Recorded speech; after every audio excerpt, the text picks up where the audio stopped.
అఖండ భారత్ కల కాదు, అది కఠోర నిజమని, అందులో ముస్లింలకు శాశ్వత స్థానం ఉంటుందని స్పష్టం చేశారు ఆర్ఎస్ఎస్ చీఫ్ మోహన్ భగవత్. విజ్ఞాన్ భవన్లో జరిగిన ఆర్ఎస్ఎస్ శతాబ్ది ఉత్సవాల్లో భగవత్ దేశంలో ఇప్పుడున్న ఎన్నో అంశాలపై క్రిస్టల్ క్లియర్ అభిప్రాయాలు వ్యక్తం చేశారు. బీజేపీతో విభేదాలను తోసిపుచ్చారు. అఖండ భారత్ అనేది కల కాదు, ఎన్నటికీ మారని వాస్తవమన్నారు. అదే సమయంలో భారతదేశంలో ముస్లింలకు శాశ్వత స్థానం ఉంటుందని హామీ ఇచ్చారు.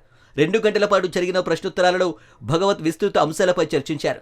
మనస్మృతి నుండి ఆర్టిఫిషియల్ ఇంటెలిజెన్స్ వరకు, కుల వ్యవస్థ నుండి రిజర్వేషన్ల వరకు, అక్రమ వలసల నుండి ముస్లింల చోటు వరకు ప్రతి ప్రశ్నకు తడుముకోకుండా సమాధానాలిచ్చారు.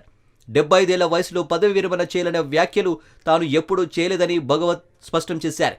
దీంతో ప్రధాని నరేంద్ర మోడీ తన పదవి భవిష్యత్తుపై వస్తున్న ఊహాగానాలకు చెక్ పెట్టినట్టయింది.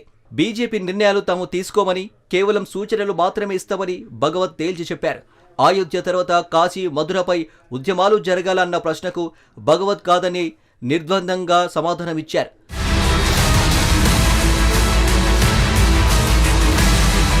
అయోధ్య రామాలయ అంశంలో మాత్రమే తాము నేరుగా పాల్గొన్న ఉద్యమమని, నాడు హిందువుల పిలుపు మేరకు మాత్రమే తాము ఉద్యమంలో పాల్గొన్నామన్నారు. అయితే ప్రతి చోట ఆలయం కోసం వెతకాల్సిన అవసరం లేదన్నారు. కుల వ్యవస్థ ఇక చరిత్రేనని, దాన్ని పూర్తిగా తొలగించాల్సిన అవసరం ఉందని భగవత్ స్పష్టం చేశారు. రాజ్యాంగబద్ధ రిజర్వేషన్లకు ఆర్ఎస్ఎస్ మద్దతిస్తుందని, అవసరమైనంత వరకు కొనసాగుతాయని తెలిపారు.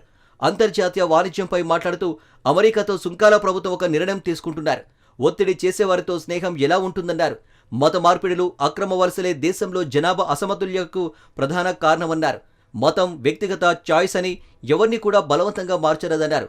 అలా చేసిన వారు అందుకు మూల్యం చెల్లించుకోవాల్సి వస్తుందని హెచ్చరించారు. ఉద్యోగాలు మన ప్రజలకే రావాలని, అందులో ముస్లింలు కూడా అని భగవత్ స్పష్టం చేశారు. అఖండ భారత్ రాజకీయ నినాదం మాత్రమే కాదని, ఇది భారత చరిత్రలో నిజంగా ఉన్న వాస్తవమన్నారు. స్వాతంత్ర్య పోరాటంలో ఆర్ఎస్ఎస్ పాత్రను గుర్తు చేస్తూ విభజనకు వ్యతిరేకంగా సంఘు నిరసన తెలిపిందని, అయితే ఆ కాలంలో గాంధీ నాయకత్వం ముందు వారి శక్తి పరిమితమైందని అన్నారు.